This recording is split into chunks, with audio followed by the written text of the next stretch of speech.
누가복음 2장 20에서 40절을 통해서 아기 예수를 만난 사람들, 우리 다 같이 한번 따라 하십시다. 아기 예수를 만난 사람들. 오늘 아기 예수를 만난 사람들, 이 사람들을 통해서 예수님이 누구인가 라고 하는 것이 밝혀지게 될 것입니다.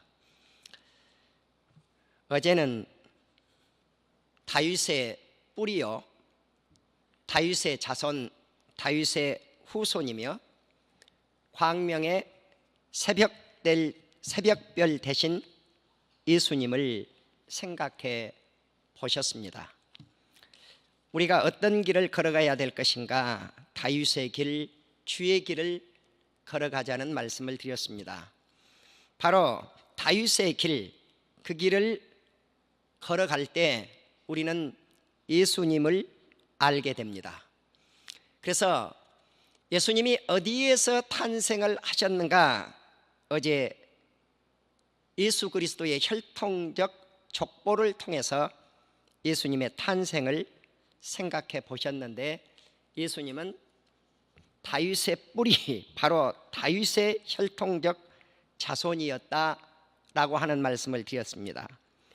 이제 그 예수님이 인간의 혈통에 육의 몸을 가지고 높은 하늘 보좌를 버리시고 낮고 천한 이 세상에 오셨는데, 그것이 예수님의 낮아짐 가운데 하나입니다. 그래서 예수님의 비하, 이런 용어도 씁니다만 좀 어려운 말이죠. 예수님의 비하, 예수님의 낮아지심이십니다. 바로 우리는 빌립보 2장 이하의 말씀을 통해서 예수님의 낮아지심을 압니다. 예수님이 하나님이심에도 불구하고 신성을 지니고 계신 그분이 인간의 몸을 입고 육의 몸을 입어서 인성이 되셔서 이 세상에 오십니다. 이것이 낮아짐입니다. 그런데 낮아지는데 어디까지 낮아질 것인가? 예수님의 탄생, 태어남부터 예수님이 낮아지십니다. 예수님이 탄생을 하실 때 얼마만큼 낮은 집에 오셨는가? 인간이 태어난 집에 탄생을 하지 아니하시고 말집에 태어났더라. 말이 사는 집 말구유에 태어나셨더라.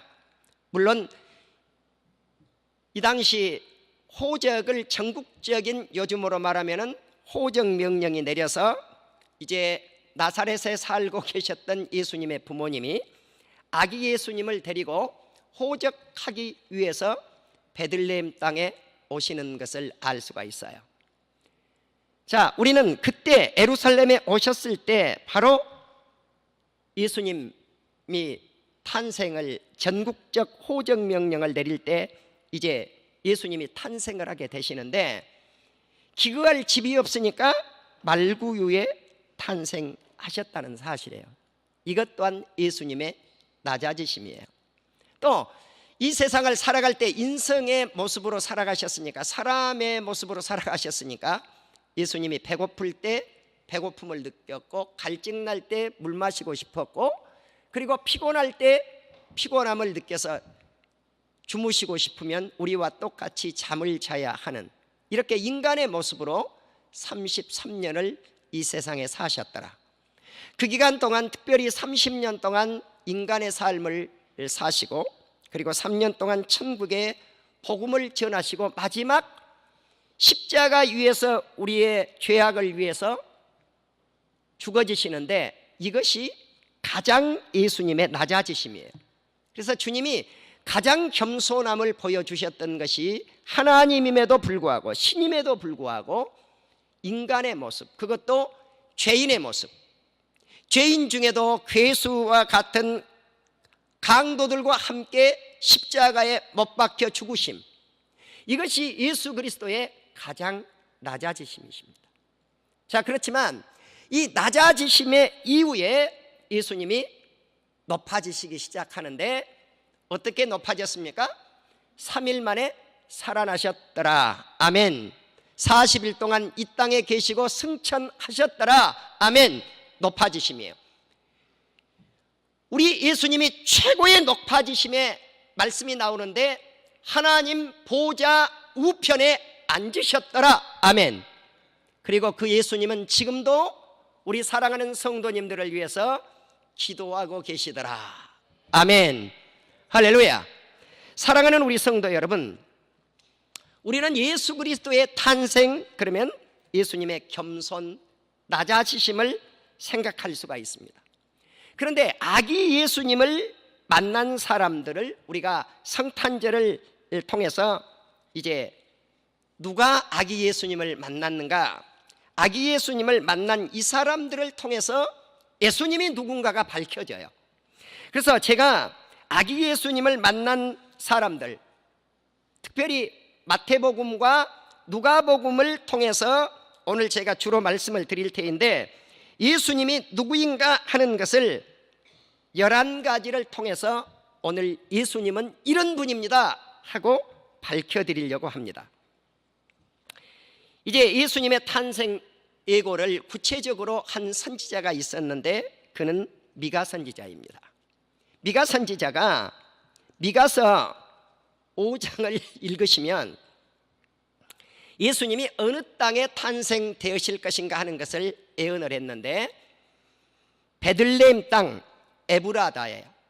에브라다야, 베들레헴을 에브라다야. 그래서 작지만 이 거울에서 누가 탄생을 할 것인가? 이스라엘을 통치하는 통치자가 탄생한다는 거예요.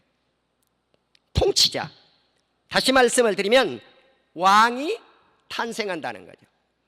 제가 한 11가지를 쭉 말씀을 드릴 때 종합해서 말씀을 드릴게요. 그래서 이 통치자는 누군가? 마태복음 2장 2절에 보면 헤롯이 예수 그리스도를 왕으로 지칭을 해요. 왕이 태어난다는 왕. 그러니까 이스라엘을 다스릴 왕이 이 작은 거울 베들레헴에서 탄생을 한다는 거죠.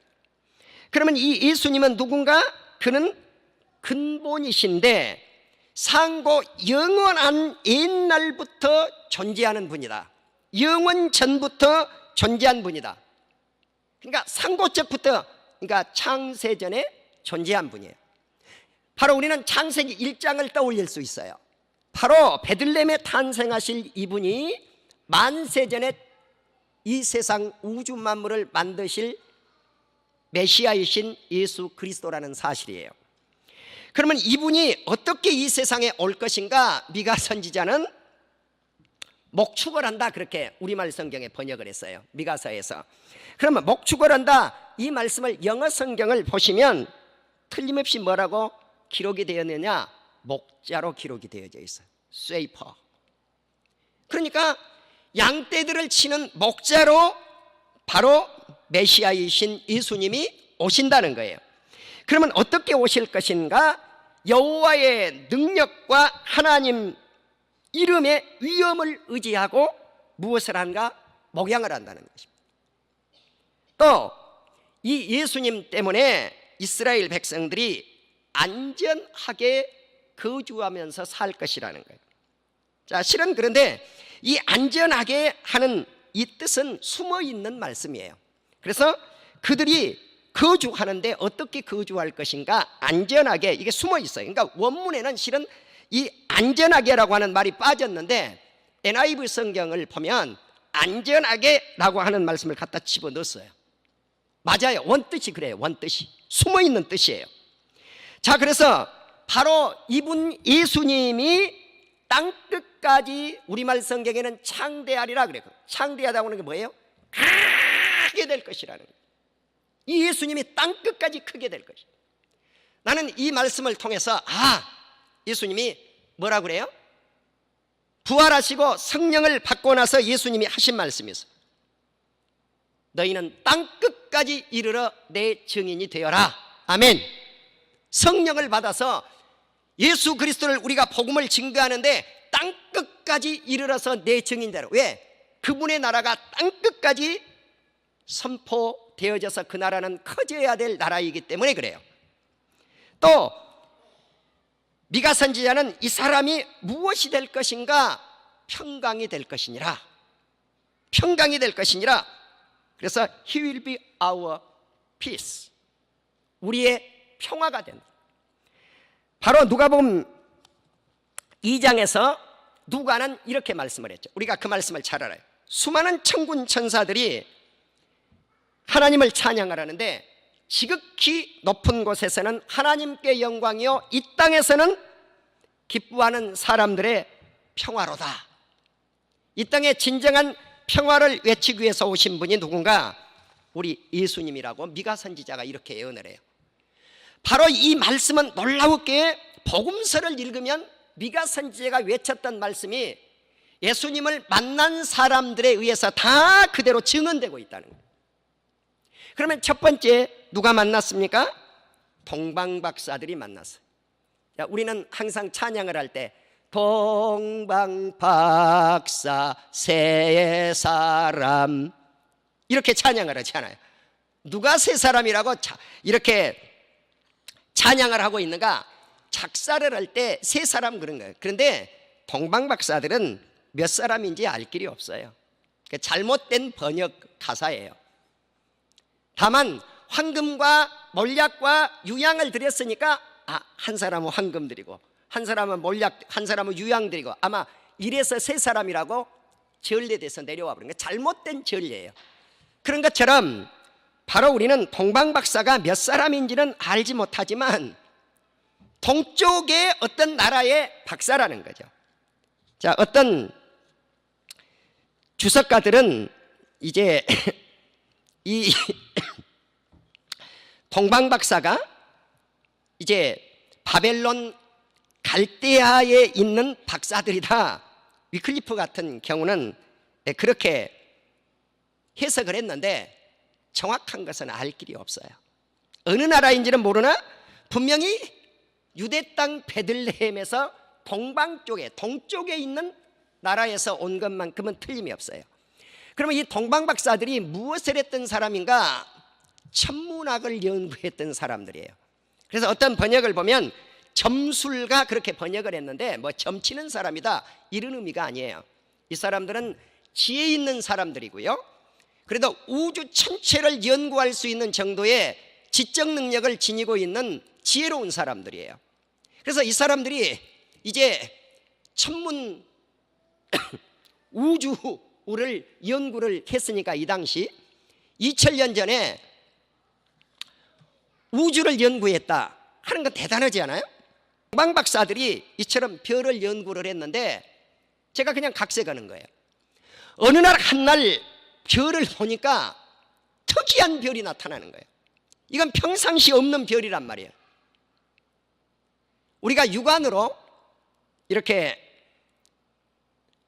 불암산에만 올라가도 어느 날은 북두칠성이 보이고 날씨가 조금 흐리면 보이지 않아요. 그래서 별을 찾기가 정말 힘들어요. 육안의 별을 찾기란.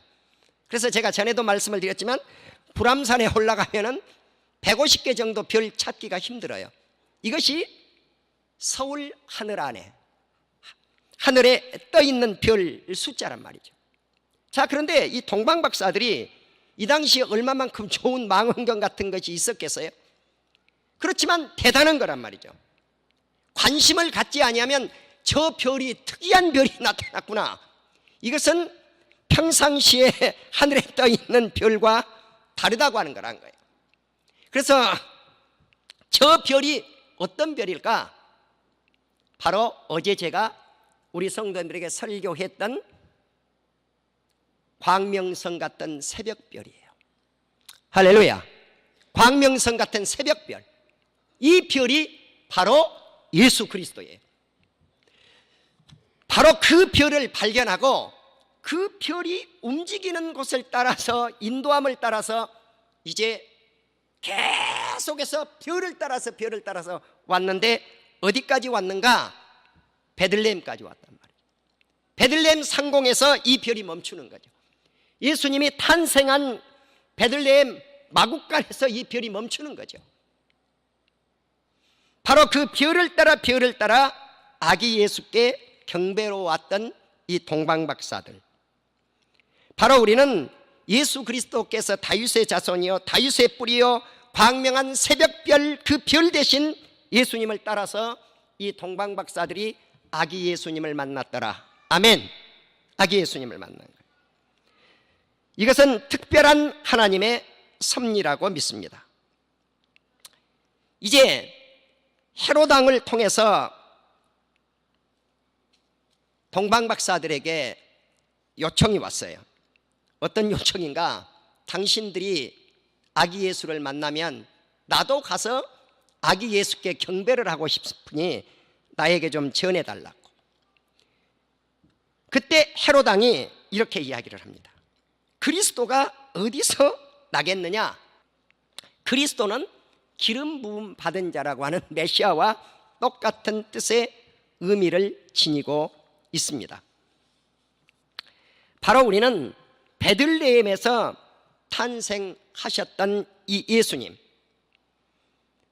그 이름들을 이제 마지막에 종합을 하기로 하고요. 이제 이 동방박사들이 가지고 왔던 물품을 우리가 잘 알아요. 황금과 유향과 몰약인데, 황금하면 순금이니까 뭐 사람들이 오늘날도 보석하면 싫어하는 사람이 없죠. 가장 고가품이고 부를 상징하고요, 귀한 것이고, 또 유향은 아라비아 지방에서 나온 것들이었는데 이제 작은 나무 관목에서 채취한 향이에요. 유향은 아라비아 지방에서 이렇게 나오는 고가품의 향료였는데, 이것이 누가복음 23장 56절과 24장 1절에 보면 예수님이 죽음을 맞이하기 직전, 그리고 죽었으실 때 예수님께 머리에 부었던 것들이 이 고가의 유향품이었어요. 그리고 세 번째 이 몰약이 등장을 하는데, 이것은 사람이 죽을 때 방부제로 사용을 했던 아주 고가품이었어요. 그러니까 귀인들에게, 아주 존귀한 사람들이나 부자들이나 이렇게 사용을 했던 것이 몰약입니다. 자, 이렇게 귀한 물품을 가지고 와서 아기 예수께 드렸습니다.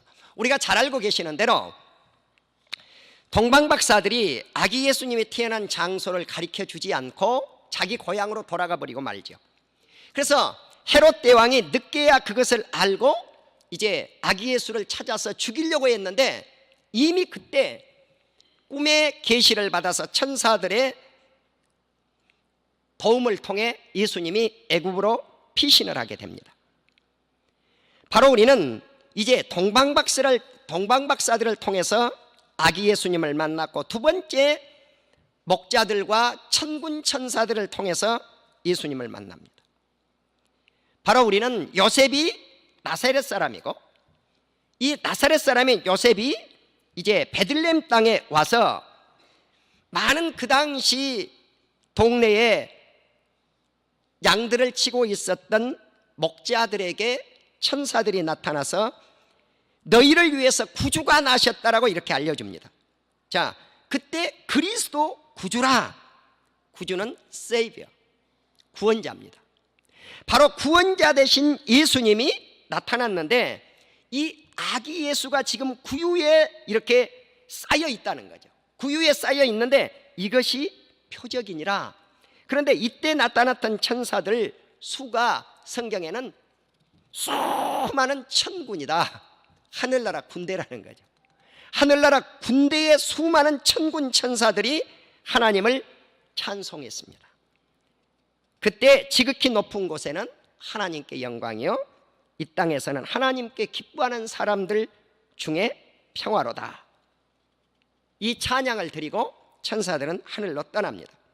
바로 이 목자들이 이 기쁜 소식을 듣고 이렇게 널리 복음의 소식을 베들레헴, 예루살렘 이 근방 사람들에게 증거를 하게 되었습니다.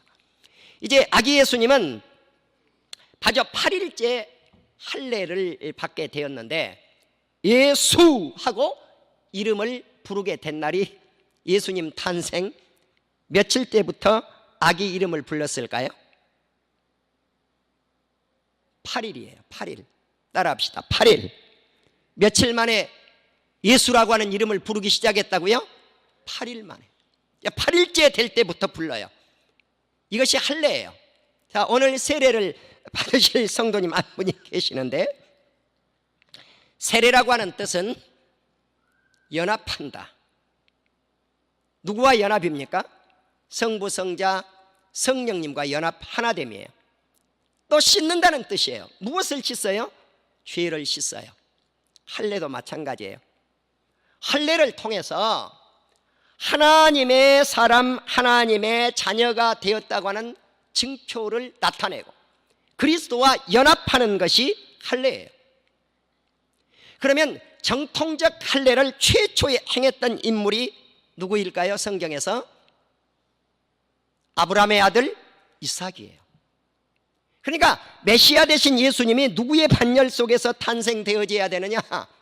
이삭의 계열에서 태어나야 되고, 이삭의 계열에서 태어난 아들이 야곱이니까 야곱의 계열에서 태어나고, 야곱의 계열에서 태어나는데 야곱의 네 번째 아들은 유다의 계통에서 예수님이 태어나야 돼요. 어제도 말씀을 드렸잖아요. 유다의 계통에서 만왕의 왕이 탄생되어야 되니까 다윗의 뿌리, 다윗의 아들로서 예수님이 태어나야 되시더라. 아멘. 어제도 말씀드린 대로 아브라함과 다윗의 자손 예수 그리스도의 세계라. 그리고 만왕의 왕이 탄생돼. 이 예수님이 8일째 되던 날 예수 하고 나오는, 자기 백성을 저희 죄에서 구원할 자인 예수님. 이 예수님의 이름은 8일째 될 때부터 부르기 시작을 했더라. 자, 세 번째 이제 예수님을 만난 사람 시므온이 있어요. 누가복음 2장에 등장하는 이 시므온이에요. 이 사람은 의로운 사람이요, 경건한 사람이요, 이스라엘의 위로를 기다린 사람. 이스라엘의 위로를 기다리는데 누구를 통해서 위로를 받을 것인가? 만왕의 왕이신 예수 그리스도를 통해서 위로를 받아야 되는데 그 아기 예수를 기다리고 있었던 사람이 시므온이에요. 예수님을 보기 전에는 죽지 않는다고 성령님을 통해서 계시를 받았던 인물 또한 시므온이에요. 그러니까 아기 예수가 탄생될 때 성령의 충만함을 입은 사람들 우리가 잘 아시잖아요. 아기 예수는 어머니 뱃속으로부터 성령 충만, 아버지도 성령 충만, 요셉도 성령 충만, 어머니 마리아도 성령 충만. 그보다 6개월 일찍 잉태되었던 세례 요한도 성령 충만, 그 어머니 엘리사벳도 성령 충만, 그 아버지 스가랴도 성령 충만. 그러니까 이 당시 세례 요한이나 예수님을 탄생시켰던 부모님들 또한 다 성령 충만. 시므온과 같은 하나님의 사람도 성령 충만. 나는 성탄절을 맞이하면서 우리 온 성도님들에게 성령 충만한 놀라운 역사가 일어나기를 주님의 이름으로 축원합니다. 할렐루야. 성령 충만해야 돼요. 우리가 성령 충만해야 돼요. 그래서 이 시므온이 아기 예수님을 안고 하나님을 찬양을 해요. 그러면서 이렇게 고백합니다. 내 눈이 주의 구원을 보았다는 거죠. 이방의 빛을 비추는 빛 대신 예수님을 보았다는 거예요. 그런데 이 예수님은 주의 백성 이스라엘의 영광이라는 것입니다. 그래서 시므온이 아기 예수님의 부모님들을 향해서, 아기 예수를 향해서 축복을 합니다. 그리고 마리아에게 말씀을 합니다. 이스라엘 중 많은 사람을 패하게 하고 흥하게 하실 분이 바로 이 아기 예수라는 거예요. 또 이방 비방을 받을 것이다. 자, 예수님이 욕도 얻어먹을 것이라는 거예요. 예수님이 핍박받고 십자가 지시고 할 것까지 벌써 예언을 해요. 또한 칼이 네 마음을 찌르듯 하리니 이는 여러 사람의 마음을, 생각을 드러내게 할 것이니라. 어떻게 핍박을 받고 십자가를 지실 것까지를 예고하고 있는 말씀하고 동일해요. 마지막으로 안나 선지자가 아기 예수님을 만나서, 아셀 지파 파누엘의 딸이었는데 그는 결혼을 해서 7년 동안 남편과 함께 살다가 지금 과부가 된 지 84년이 됐어요. 안나 선지자는 하나님께 감사했습니다. 예루살렘의 속량을 바라는 모든 사람에게 이 예수님이 역사를 할 것이라는 것입니다. 그렇습니다.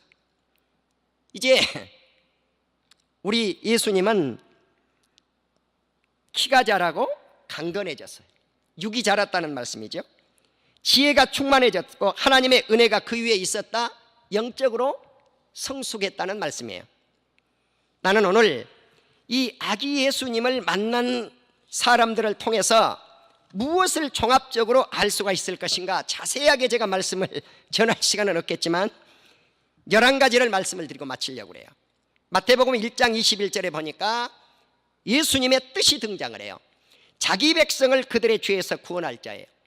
두 번째 예수님의 이름이 등장하려는데 마태복음 1장 23절에 임마누엘이 등장해요. 하나님이 우리와 함께 하신다는 거예요. 마태복음 2장 2절에 조금 전에 말씀을 드렸지만 유대인의 왕이라고 동방박사들에게 알렸어요. 마태복음 2장 4절에 보면 그리스도라가 등장해요. 그리스도, 기름 부음 받은 자. 그리고 누가복음 2장 11절에 보면 구주, 세이비어, 이 말씀이 나오는데 조금 이따 그 말씀은 보충을 할게요. 다섯 번째, 목자.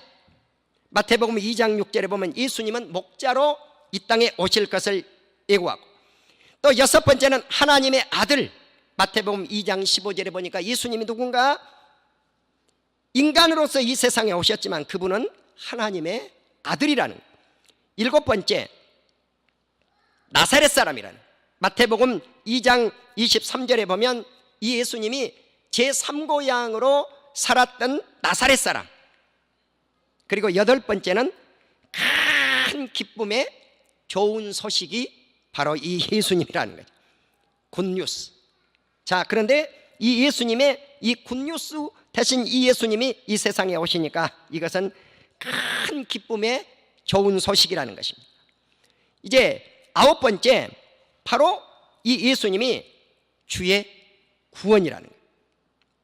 살베이션, 구원이라는, 누가복음 2장 30절. 또 이 예수님은 이방에 비추는 빛이다. 누가복음 2장 32절. 마지막으로 이스라엘의 영광이다. 역시 누가복음 2장 32절. 그래서 우리는 아기 예수님을 만난 사람들을 통해서, 그리고 예수님의 족보를 통해서 예수님의 이름의 뜻들이, 그리고 그분이 어떤 분인가 하는 것을 소개하고 있는데, 오늘 아기 예수님을 만난 사람들처럼 오늘 주님을 만나고 돌아가는 우리 온 성도님들이 되실 수 있기를 주의 이름으로 축원합니다.